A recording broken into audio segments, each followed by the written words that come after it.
So welcome everybody. This is Alan Levin, our series of Crossing the Boundary conversations with people that I've found are doing really significant creative work in the world and exploring how they came to be, who they are, and also a discussion of what it is that they do. Um, I'm really pleased today to be talking with Sia Henry. Sia is an attorney, a racial justice activist, an abolitionist, and she spent a decade engaging in criminal legal system reform work. She's a graduate of Harvard Law School and also Duke University. Sia serves on the board of directors for Mount Tamalpais College, which was formerly known as the Prison University Project at San Quentin State Prison.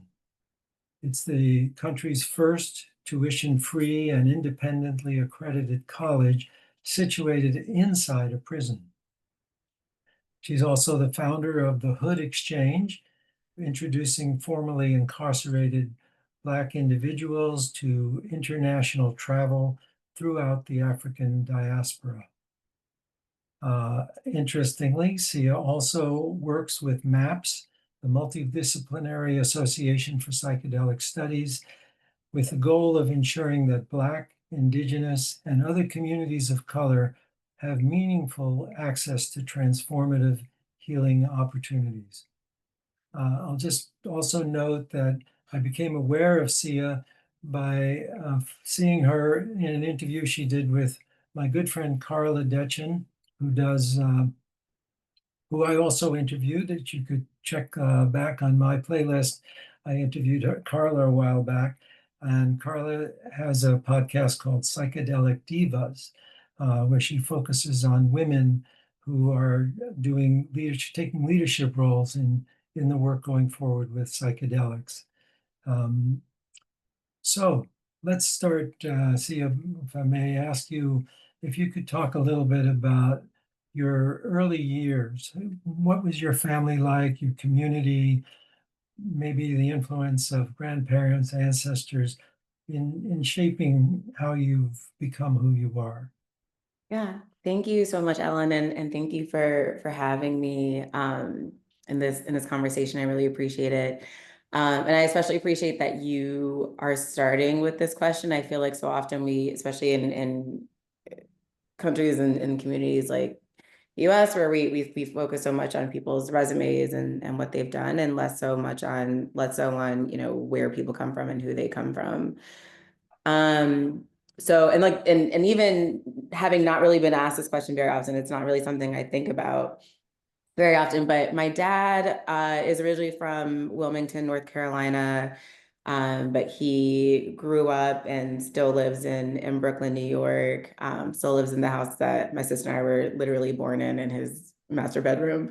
And so he was raised by a single mother who was a high school English teacher, and I think she really was the one that instilled in him the importance of education and knowledge.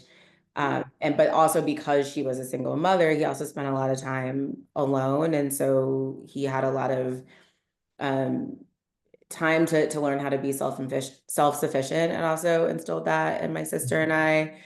And then on the other side, with my mother is born in Barbados, which is my absolute happy place, my favorite place in the whole wide world.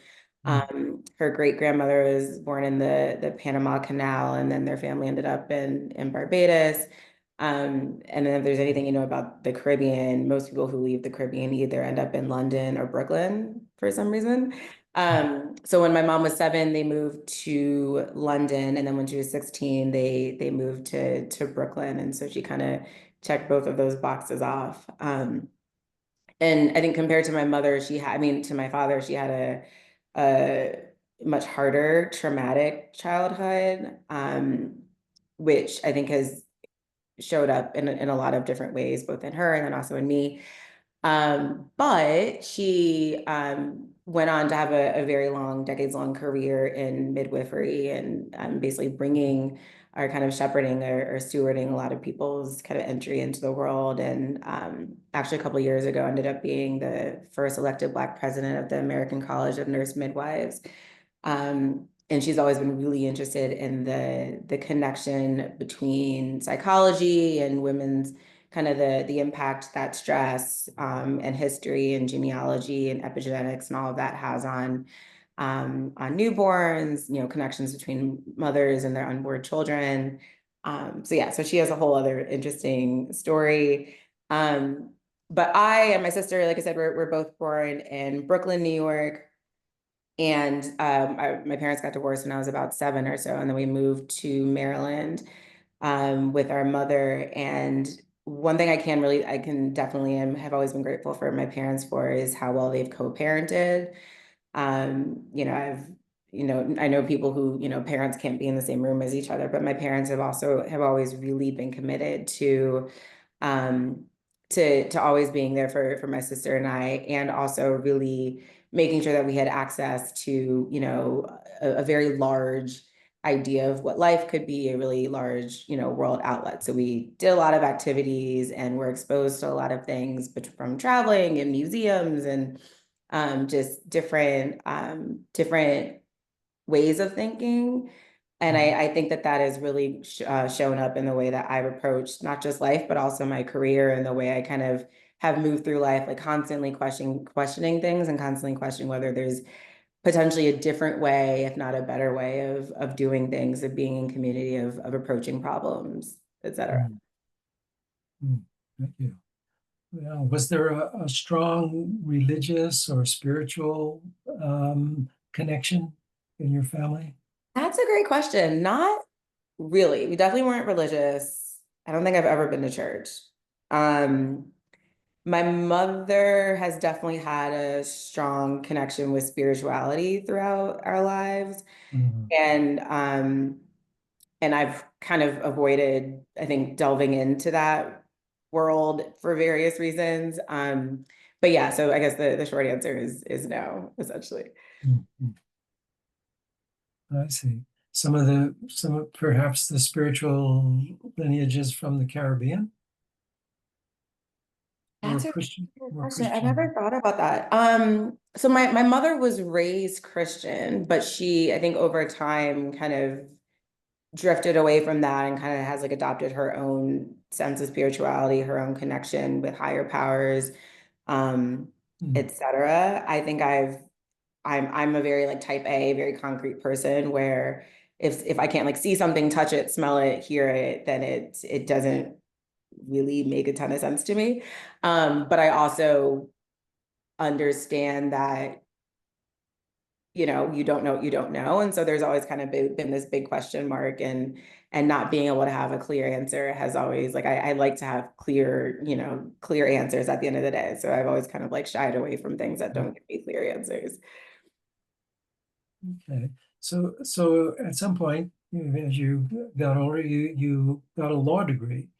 Did you become a lawyer, an active lawyer, and did that segue somehow into your involvement with criminal justice reform and restorative justice and all of that? Was that an immediate jump or Yeah. So I think it was probably around high school, because when I was a kid, I wanted to be a veterinarian.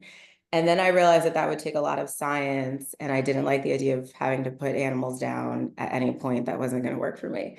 So it must have been around high school that I kind of moved more into being interested in psychology and sociology and the why of a lot of things, why people Mm, do the things that they do.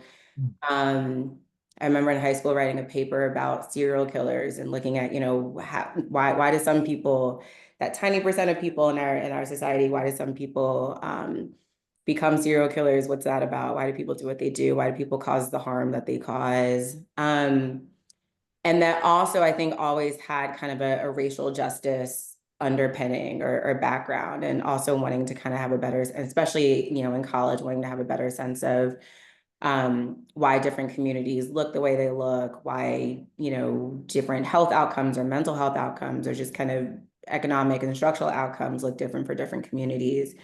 Um, and so I think in high school, it was kind of that typical, like, oh, you like to argue, you should be a lawyer type of advice. And then in college, I was debating between being a clinical psychologist and an attorney. And I just decided that I could make more of a difference, like more of a broader difference being an attorney.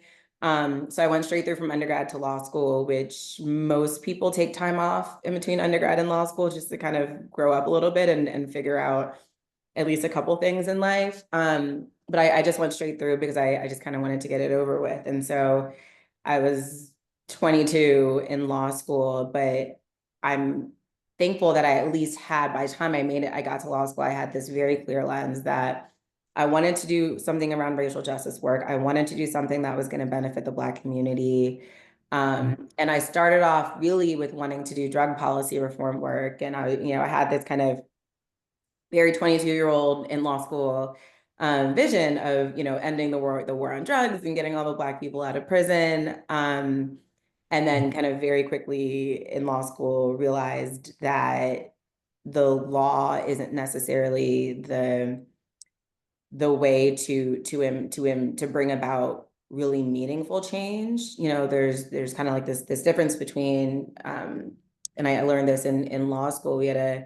I took a class that was half law students, half students from the School of Education. I was taught by Professor Lonnie Guinier, as a Black woman who has since passed, but it was this really beautiful class. And we had this conversation once about the difference between changing rules and changing hearts and minds, right? And so I can't think of an example off the top of my head in terms of rule changing, but that really helped me kind of begin to understand that, you can have a lot of, rules that, are anti-discrimination. You can't discriminate against people, in employment, in housing, et cetera, based on people's skin color, their gender, their sexuality. But that doesn't change the hearts and minds. That's litigation, making laws, policy isn't gonna help us work out. We can't litigate our way out of racism or homophobia or classism or xenophobia. And so it was really in law school that I was kind of questioning almost questioning. I mean, I don't regret in hindsight. I don't regret going to law school, but kind of questioning my decision to be a lawyer and really wanting to kind of come up with more creative ways of using that law degree to bring about real, meaningful, sustainable, impactful change, as opposed to kind of going down like the typical path that I was seeing a lot of attorneys go down.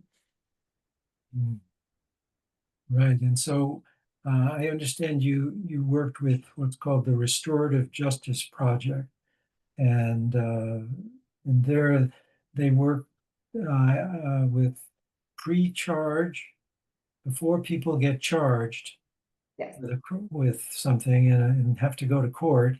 They might go through a process that is involving restorative justice. Could you Right. unpack some of what that means to people who are not Yeah. that familiar with restorative justice and Yeah, absolutely. So the process that I was working with communities around the country and establishing, um, I like to use a scenario. So let's say I robbed you.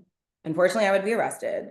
And then my case would go to the prosecutor's office, which typically then I would be charged with robbery. And then I would get an attorney and go to court and have that whole process and either get a plea deal or go to trial and most likely be sentenced to some period of incarceration. So alternatively, with this restorative justice process, I'm arrested, my case goes to the prosecutor's office. And we were really adamant that the case needed to be sent out of the prosecutor's office pre-charge, not to get into all the details, but basically because there's a lot of harm. The longer someone is in contact with the criminal legal system, it's also a lot of wasted resources that could otherwise go into the community. So instead of me ever being charged with a crime, my case gets sent to a community-based organization, an organization that's deeply embedded in the community, that has, longstanding roots and relationships and trust in that community. And then facilitators from that organization then meet with me Mm. make sure that I'm willing and able to take responsibility for the harm that I'm being accused of engaging in. And then meet separately with you to, kind of explain the restorative justice process and the benefits and see if you'd be willing to participate. And then those facilitators, then it's usually a team of 2 facilitators, then continue to meet with me and my chose my selected loved ones. Let's say I decide I want my dad and my sister to be part of that process, and then also meet with you and separately your selected loved ones, and do a ton of prep work, prepare both of us over the course of several weeks, if not months.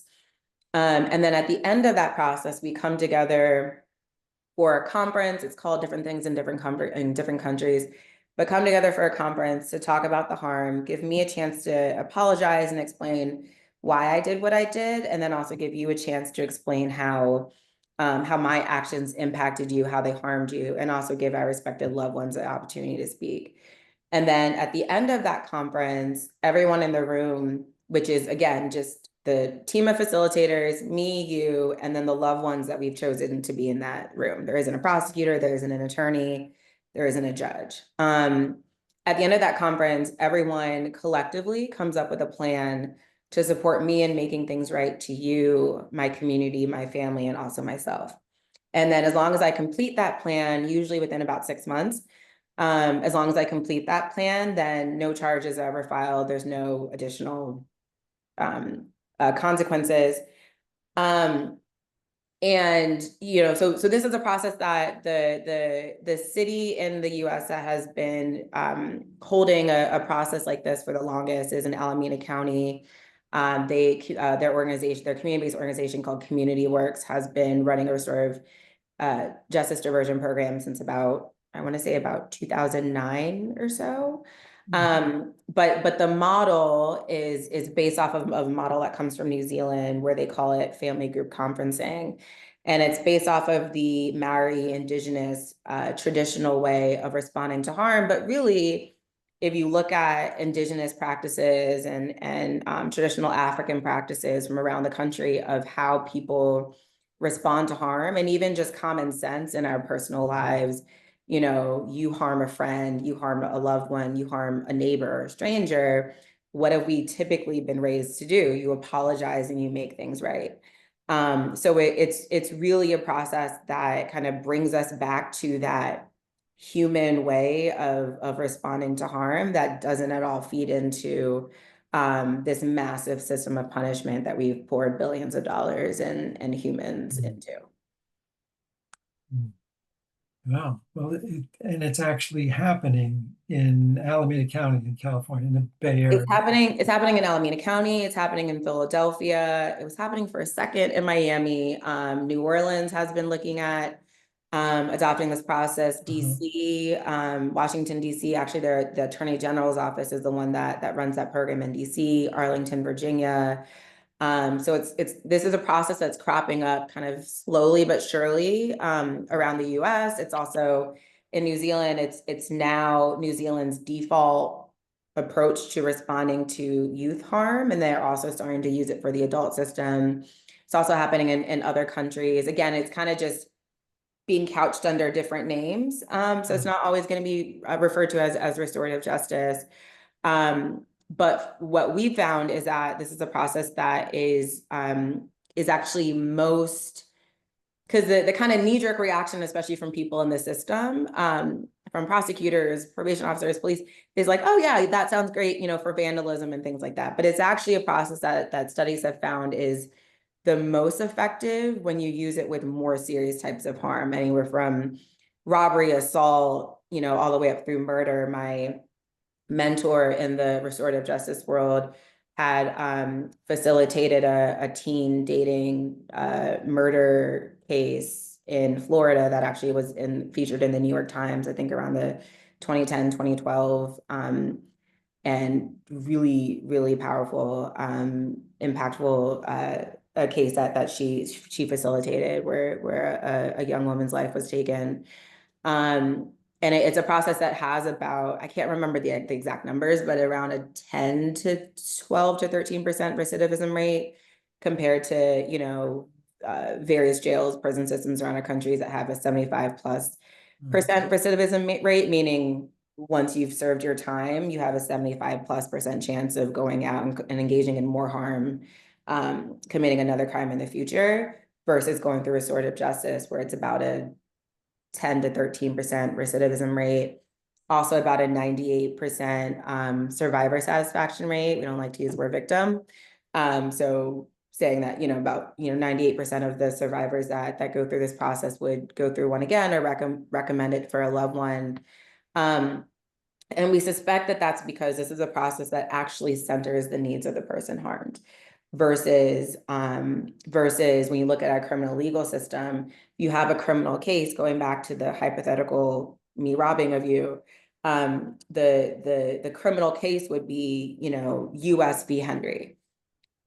Henry being me, the US being I've committed a crime essentially against the state. You're just a witness. And even though you're the one that has actually experienced the harm, you're actually just a witness in this process, and we don't even need you. Let's say it was caught on someone's doorbell camera, the robbery. We could just, submit that video footage as evidence in the case. And if you refuse to show up to trial, show up to court, that's fine. We don't actually need you. And so restorative justice completely changes that and really centers the needs of the person harmed. And that's why those reparative plans that come out are always so different, because it's really about what you, as the survivor, it's really about what you would find to help you heal or move forward from the harm that you've experienced, or if in the case of for instance, a murder, it would be the family members of that person, of what they would need to be able to at least begin to heal. It's such a radical rethinking of even the meaning of what justice is, because I know it seems that in this country, for the most part, when people talk about justice, they're talking about punishment. They're saying, well, justice was served, and so we execute this person or we put him away for the rest of his life and so forth. The issue comes up that some people that commit crimes and hurt other people are coming out of being very wounded themselves, and that makes sense. That maybe that's even the cause of it. But the fact is that the point that they commit the crime, that they hurt this other person, that wound is very, very deep, and the ability to reform, to change, to live life differently is very, very difficult to make that change. You spoke about in an interview I saw in Yes Magazine a while back about an involvement you had working with a wounded man who did some crimes. And can you talk about that a little bit? And I thought it was a very moving account, and I know that it challenges the very ideas that you're promoting in some ways. Yeah, definitely. I don't even know where to start. Yeah, so this is an op-ed I wrote and had published in Yes Magazine. So the kind of summary of the very long dramatic situation is that this is someone that I met when I was in college in North Carolina. And he wasn't in college. He was selling drugs, maybe about an hour or so away from my college campus. And I met him during like bike week in Myrtle Beach or something. And so I became friends with him and his group of friends, and he ended up going to prison. I can't even remember what in hindsight. He's been incarcerated so many times since then. But so he was kind of in and out of prison for over a decade. And then in 2020, around the pandemic, he'd reached out to me from a different prison. And he was getting out soon. Long story short, we ended up being in a very dramatic, tumultuous relationship. After he got out, he was very verbally abusive, and ended up costing me tens of thousands of dollars for various reasons. And and also there was one particular situation that got basically got physical. And my neighbors overheard. I was living in a condo building at the time, and the people below me ended up calling the police, and the police came. And it was honestly like in that moment where I opened the door and there are these two police officers and they're asking if I'm okay.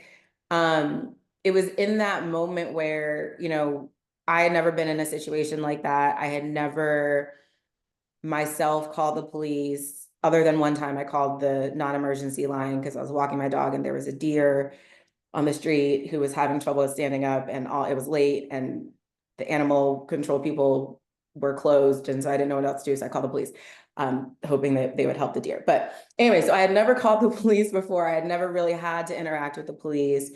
And yet for probably over like a decade at that point, I had been saying, that I identify as an abolitionist and I don't believe in our system of punishment. And, especially in doing the restorative justice work, it was, the dream that me and my team would talk about was, what if there were whole communities, starting with whole neighborhoods, where everyone agreed not to call the police, right? And instead, there were kind of like violence interrupter type of people in the community who were from that community, who were trained in de-escalation tactics, trained in restorative justice, who could then do restorative justice processes in the community as an alternative to even inviting the police, even inviting this punitive, very harmful system into our communities. So I've been doing that work and talking about that and writing about that for over a decade. And now the police are at my door, and it's like 10, 11 o'clock at night on a Monday. And I was genuinely concerned for myself. And I didn't know what to do. And it was kind of this moment where it was, I can either take advantage of the system that I've been presented with, the like really like the only option that I've been presented with versus doing nothing. Or I can actually lean into these ideas and these hypotheticals that I've been talking about for the last decade. Um, and I chose the latter option. I chose to not engage with the police. It's interesting because at the time I was living in Maryland, and I was living about, I want to say about 2 miles from the DC border. And I was talking to a friend later on, and who was saying that had I lived in DC, so had I lived 2 miles that way, my understanding is that there's a rule or some type of policy in DC that if the police are called for a domestic violence type of situation, someone has to be arrested. So if I had lived 2 miles in the opposite direction, one of us would have had to have gone to jail that night. And for a lot of Black women, unfortunately, that ends up being us. We don't bruise very visibly. And so compared to women of other races, so even if we have been in a physical altercation, it's harder to tell that that's what's happened. And we're also seen as being angry, more combative, et cetera. So that was all a twisty, windy tangent to basically say that what I learned from that situation and that situation, and it has a lot of, it's a very long story. It's a very long story. And it kind of went on for, I ended up moving to Atlanta, and there were a bunch of issues in Atlanta.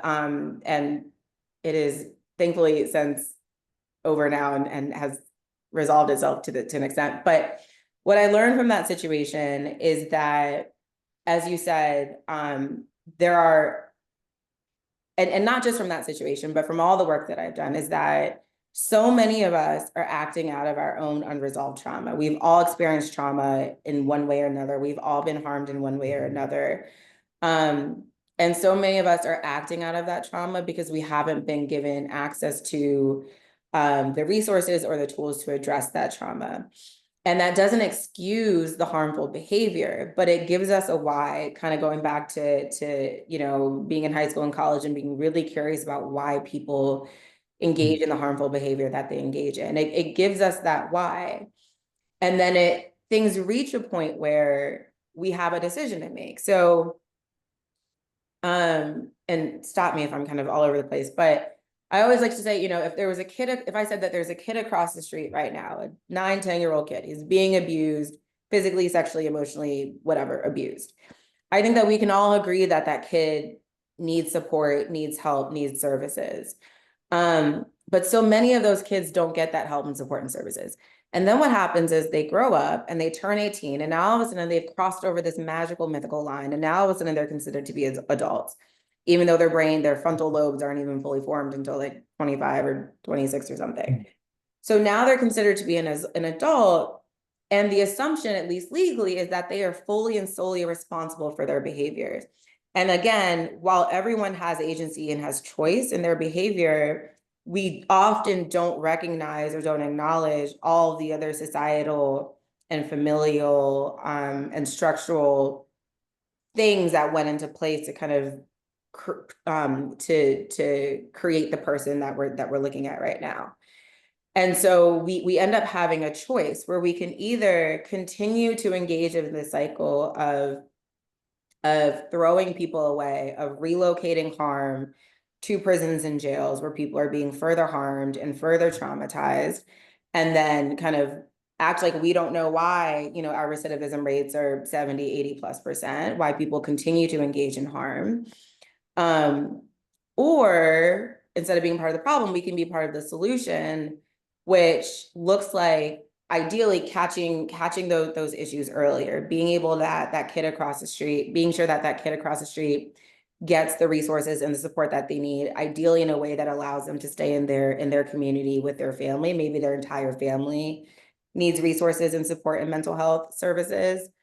But then also figuring out ways to support one another when that harm does occur, right? And so having communities where people are looking out for each other, where people are, you hear someone yelling in the middle of the night, you check and see if they're okay. You don't just kind of that bystander effect, assume someone else has handled it. You create spaces for people where they can talk about the trauma that they're grappling with, where people can be open and honest about the harm that they're experiencing without judgment, without being told what to do, but just having that space where they can just unload.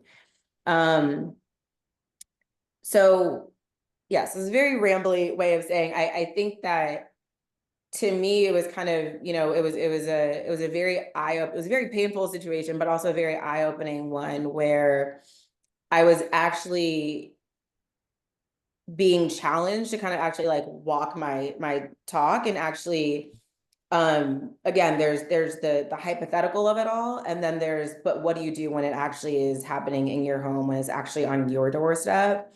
And I don't think that there's a right or wrong there. But also really recognizing that, and it was really interesting because there was the main police officer that I was interacting with was a Black man, and at one point he had asked me if I explained, and there was more I could have said, and I, especially as an attorney, there was kind of like a list of crimes that I could have divulged to them. And also at the time, the man had also absconded from his parole. He wasn't even supposed to be in the state of Maryland at the time. So there were a lot of things I could have said that I did not say. But I was just explaining to the Black man police officer, I was like, I'm fine, but he just can't be here anymore. And I probably gave some like vague details where that led to the police officer to say, if you want, you could file a restraining order. And I looked at him and said, I was like, sir, I'm a lawyer. I know that that's not going to do anything. And to my surprise, the police officer said, he was like, yeah, you're right. And that really surprised me. But because also just acknowledging the reality that so often police are reactionary. The system is reactionary. Harm occurs, a crime occurs, and then the police show up to maybe try to arrest someone or to kind of sort out what's happened here. Oftentimes they're not actually preventing harm, or they might even be causing harm themselves. So it was kind of just all of the things that I've been saying and reading and speaking about and training people on, like, really coming to a head in terms of really me having to make a decision about whether or not I was going to stick to that or cooperate with the system. And it's no judgment, absolutely no judgment on people who choose to interact with the system, because again, it makes sense. Like, this is the solution that you've been given. It's this or nothing is what you're told. So yeah. Yeah, yeah, that's quite a choice. Um, a very powerful story. You know, I found a quote you quoted an African proverb that I found very powerful. It's the child who is not embraced by the village will burn it down to feel its warmth. Yeah, It says a lot, I think, about um, you know, what we're facing really is that absolutely. we really don't have the kind of community resources and intentionality even to build the kind of community response that would safeguard people and heal people from harm. But it sounds like you do see this as a sort of an educational movement in a way to kind of change the consciousness of people around all of these issues and build the kind of communities that would help people really be safe and help people who might be moving in the direction of doing harm, uh, Yeah, changing that. absolutely.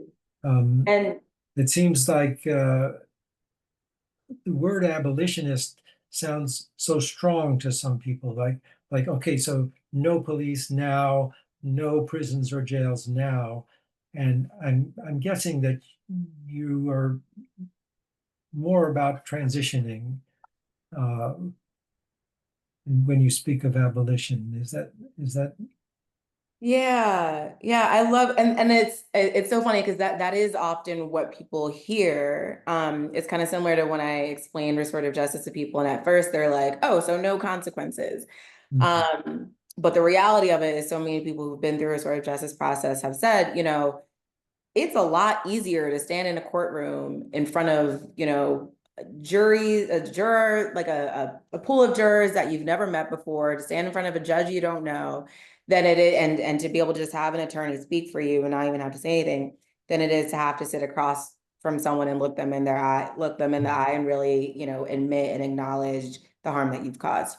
Um, and so similarly with talking about abolition, and people hear, oh, so just burn down all the prisons and jails tomorrow, fire all the police, and that's what people hear, unfortunately.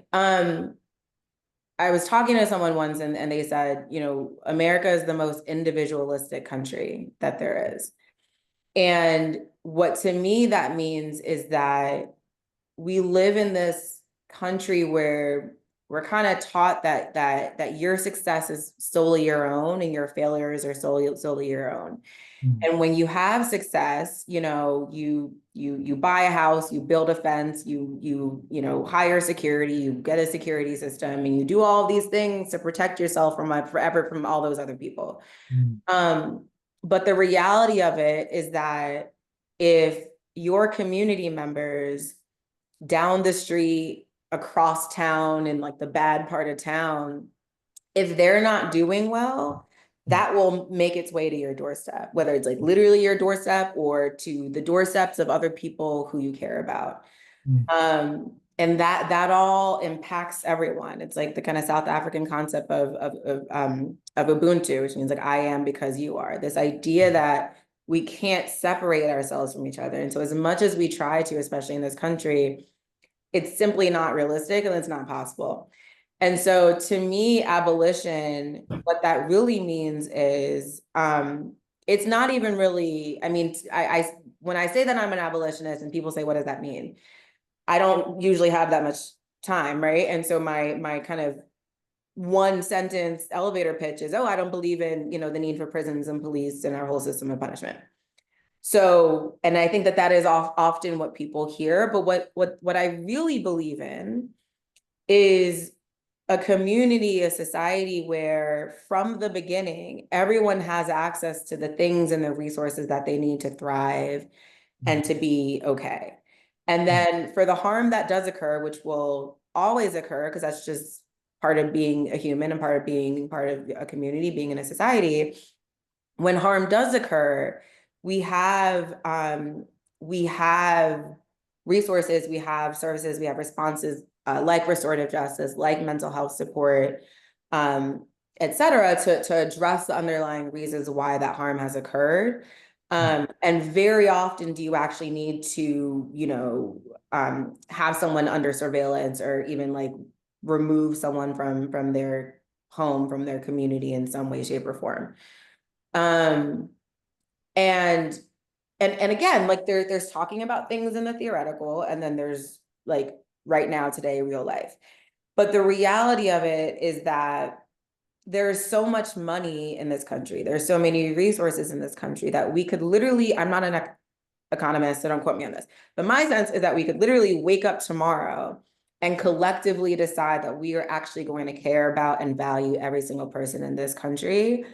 And we can begin to move towards having a society where people are actually taken care of in the way that I'm speaking about, in a way that looks like, for instance, like countries like Norway and Finland, where you have so few people incarcerated and you don't really have, a homeless population in that extent, and people have access to the things that they need. And again, obviously, again, harm and conflict still occurs, but not in any way, shape, or form the way that it does in this country, because we've been taught, and we've somehow, so many of us have bought into this idea that like, I don't have to care about anyone else, and I only have to worry about what's happening in my home and my little plot of land, and whatever benefits me is what benefits me. And even if it harms people from the other side of town, or people even on the other side of the country, it doesn't matter. Yeah, yeah, great. When you speak about the interrelatedness of all of us, it gives me an opportunity to segue into the other area that we want to talk about, which is your involvement with MAPS and psychedelics. And because in my mind, psychedelics, at least when used appropriately, and because they don't automatically do this, open people to that kind of awareness of the interrelatedness of all people, but not only even all people, but all life and all of the web of life that exists in this world. So, what was your introduction to psychedelics, and how did it end up leading you to MAPS? Yeah. So for me, I had heard, I want to say this is in the 2010s, I guess we're calling that decade, where there was like slowly an increasing amount of information about how psychedelics, especially I was hearing about mushrooms, can help with mental health, with depression, et cetera, et cetera.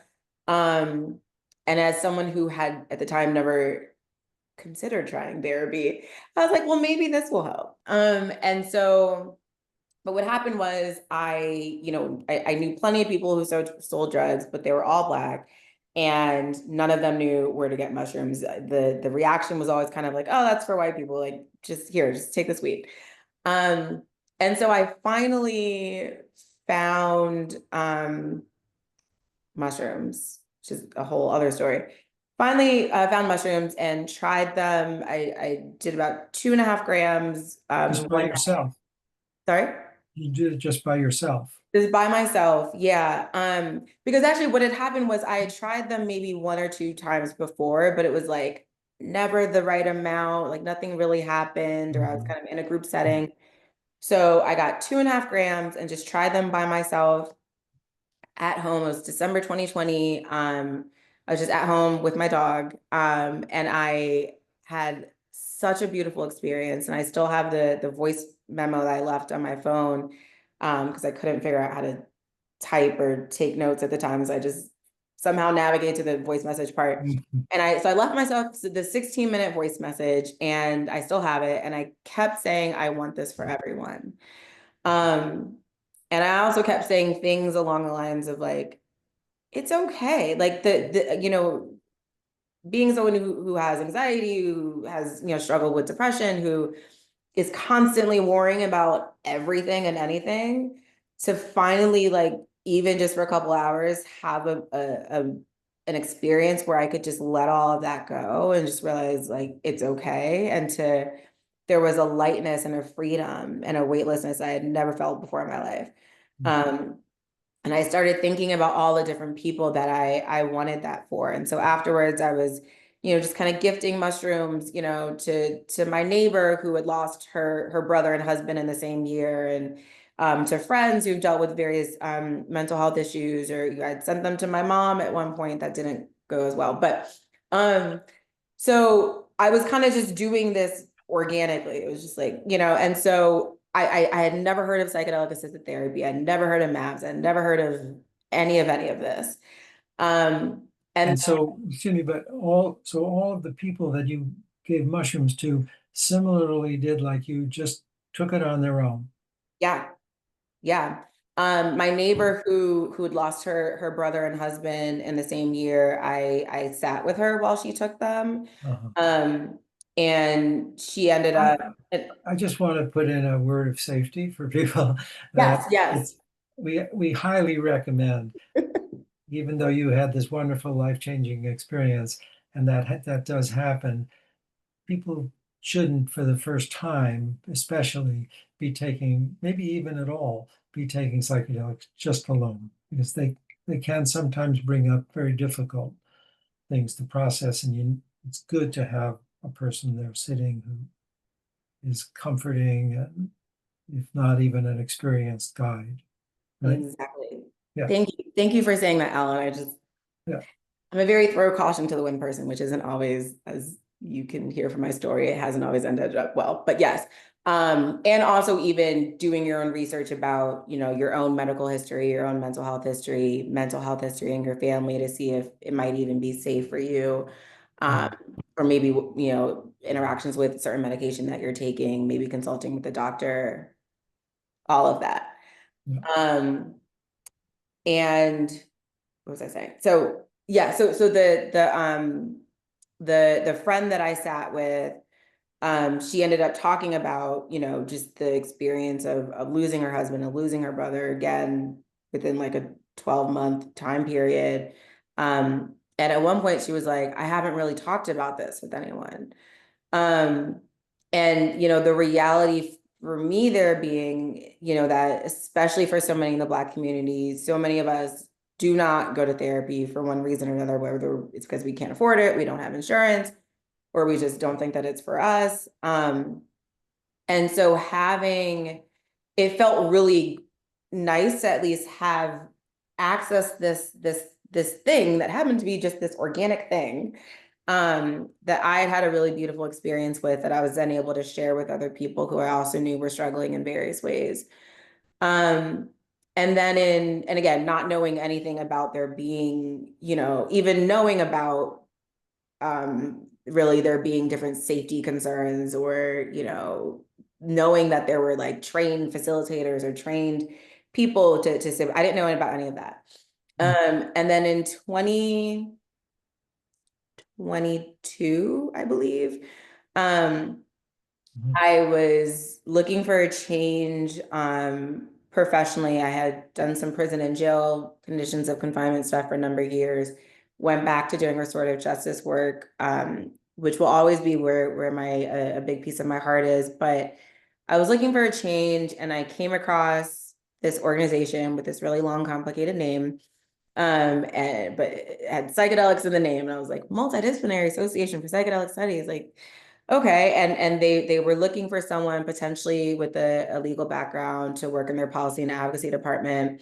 And I read the description and then kind of just kept moving. I think I was like in an airport really when I read it, and I was looking at other things, and then I kept thinking about it for a day or two, and I went back and reread the position, and I was like, well, they're talking about healing, and I'm all about healing, especially for folks in communities of color. Um, and a decade ago, when I first started off my career, I was really interested in doing work in the drug policy reform space, and ended up, moving away from that for various reasons. And so it just kind of felt like a full circle moment. And so I joined MAPS, and I've been there for about 3 years now, and it's been a really fun, but also just like very eye-opening experience. Again, not knowing anything about any of the structures in place, any of the supports, and knowing and like seeing how far along this movement is, just in terms of understanding the feeling that I had felt the very first time I tried mushrooms, understanding how people are actually in a safer and also just like trained, structured way, Mhm.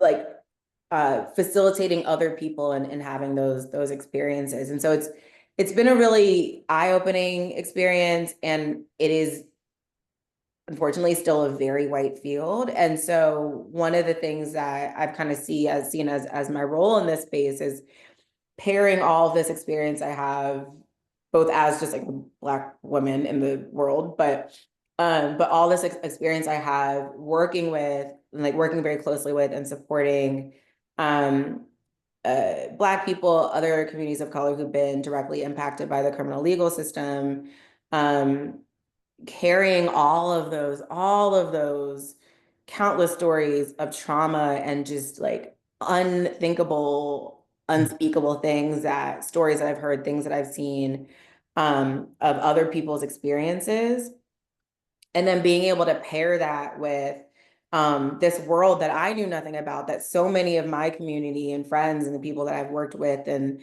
have fought so for so long for, don't know anything about, and really trying to kind of merge those two different worlds. Mm.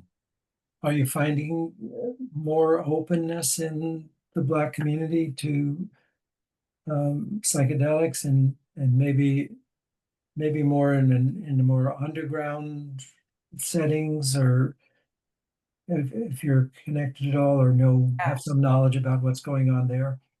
Yeah, so there's a group of, the thing is, there are Black people in this space, in this field. There have always been Black people in this field. I think that they just don't get as much recognition. And then we're also scattered, that there isn't like, a single organization. There's a group of so it maps the last couple of years, every year has had every June and December, a gathering called Psychedelic Science, which has been this massive multi-thousand person conference. And at Psychedelic Science 2023, there were apparently a small group of Black people on the escalator. Must have been a very packed escalator conversation. They were on the escalator talking about the lack of visibility of the Black community in that space, and the tokenism, and needing something of our own. And so as a result of that conversation, they created a signal chat, and they've called it Roots to Fruit.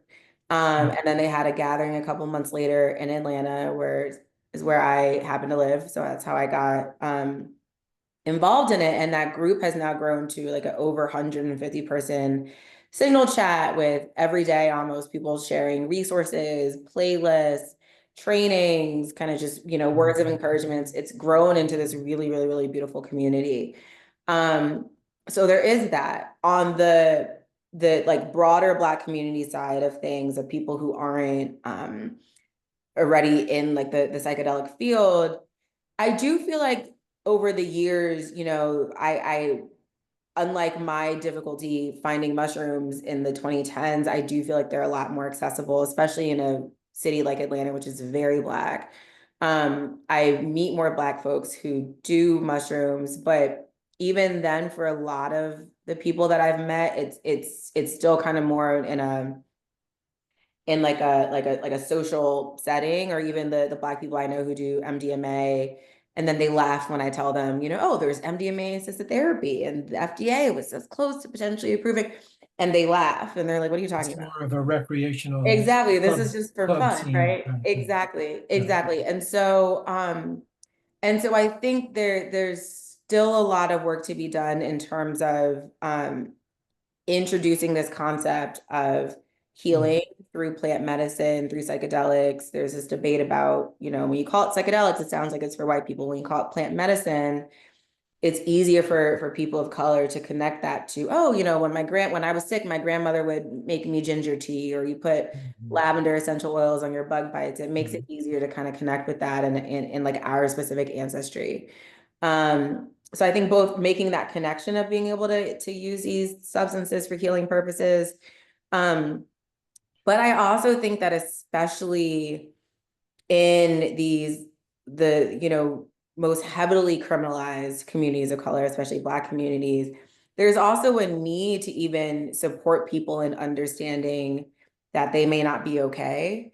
And I feel like that's almost kind of where the conversation needs to start. And those are conversations I've had with friends where, I had one friend who, was having a small gathering at my house, and my friend was talking about how his home is set up where the mirrors, you can see all the corners of the house, and just constantly being kind of, on the lookout for people who might be trying to kill him, or, police, who might be looking to mm, arrest him. And I said something in the moment of like, that's not normal. That's not a normal state to be in this like constant state of hyper arousal, and this constant state of, of fear. Um, and he was supposed to be going to the store, and he left and came back maybe 20, 30 minutes later, and we all thought he was coming back with snacks. He didn't have snacks. And he was like, I was just sitting out in my car, and it had never occurred to me that the way I'm living my life and this constant state of like hyper arousal, like that this wasn't normal. And I think that that's part of survival. It's, just kind of normalizing the experiences that you're having, because otherwise, how do you keep surviving, right?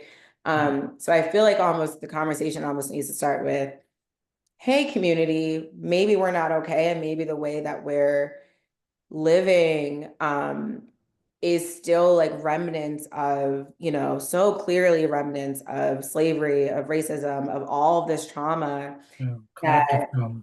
right, of all this trauma that we have Mm, managed to survive, but part of how we've survived it is normalizing it. So getting to mm, a place of maybe we're not okay. And there are different resources and different ways that we can begin to at least get okay. yeah, yeah. Um, yeah. Given our current situation in this country, um, and what appears not appears to be, but what is a kind of strong drift toward more reactionary policing, more reactionary politics. Um, are you at all hopeful? Do you see the work that you're doing having the potential to flower and and make the kind of changes that you're hoping to see in the world? I know it's a difficult question to answer, That's a good but question. take your time and see what Um, comes to you about where you are with that right now. I know most people I know are really struggling inside. Uh, yeah, yeah, Depression, anxious, fear, rage, and not quite knowing what to do with all that. So, yeah. um, Um, my knee-jerk reaction anytime someone asks me that is absolutely not, no, I'm not hopeful. When you look at the the advancements, the progress that we've that have taken years, decades for us to win, and now it's all kind of being undone, and it's like, oh my God, like how do you stay hopeful in that, and all like just the hatred and the rage and the disconnection and like again kind of going back to the individualism that you're seeing, that's always been there but feels even more in your face and just like flagrant. So that's like my knee-jerk reaction. And then the thing that just popped into my head is my father, who is the absolute best person I probably will ever know. He will be 81 in like 2 months. He's the absolute best person I know. And he's always someone who I grew up seeing. He's the person who, when we're walking around Manhattan and someone would have a map, because it was the olden days, someone would have a map and he would be like, just walk up to him and be like, where are you trying to go? He's always jumping in to help. He lives a couple minutes walking from Prospect Park in Brooklyn, and there's this one part of the park where they had a bunch of tree stumps. And I think every Sunday, a group of Haitian people would gather there to drum. It was like a Haitian drumming circle to open to the community. And one day the park just decided to remove those tree stumps. And my dad decided that wasn't fair. So he like corralled the Haitian community and got a bunch of signatures and like got the park to put the tree stumps back. And I don't even think he was like there every Sunday or drumming. He just saw something happening that in his community that wasn't fair to other people. And he was like, that's not fair. Um, uh, Recently I was home, we're walking through the botanical gardens, which is his favorite part of Brooklyn. And there were these two women bent over doing something with a bee. And I just kept walking. And I turned around because I realized I had lost my father. And I turned around because he had stopped to help the women move the bee onto a bush to save the bee. And so I say all of that. I have so many stories about my father. And I say all of that because I know that he's not the only person in the world who's like that. And I think that what hopefulness I still have comes from people like him, and knowing that we don't have to, we put a lot of power in our elected officials. And every election cycle, the campaigns and everything, it's always vote, vote, vote, vote, vote. Like all you can do is vote, your vote counts. And yes, absolutely vote, that's important. And also, it's also important to be a good person and be a good neighbor, a good community member. And there are a lot of people out there who are. And so the hope that I do have is knowing that there are still things that we can do and that people are doing every day to take care of each other, to make each other's lives slightly easier, slightly softer, to look out for each other. That doesn't require, you know, the permission or the cooperation of the people at the top who've been elected, et cetera, et cetera. It really just requires that interpersonal engagement of, I'm going to be a good neighbor and look out for the people around me. Yeah. Yeah, maybe we can just be part of creating a wave of kindness and goodwill. Exactly. Will affect the collective consciousness, because we are all interrelated, aren't we? Exactly. And that doesn't require Would an you say that election. your own psychedelic experiences have helped you to, I don't know, have a more spiritual or a more centered approach to life and even the work that you do?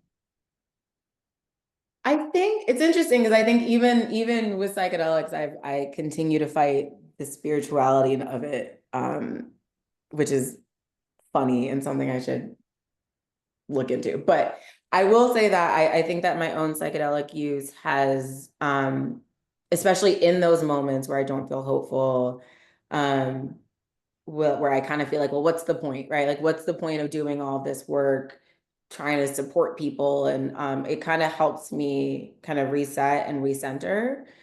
Um, and so definitely in the work that I've done, I don't think I've ever just had like a fun, light, happy, creative job ever.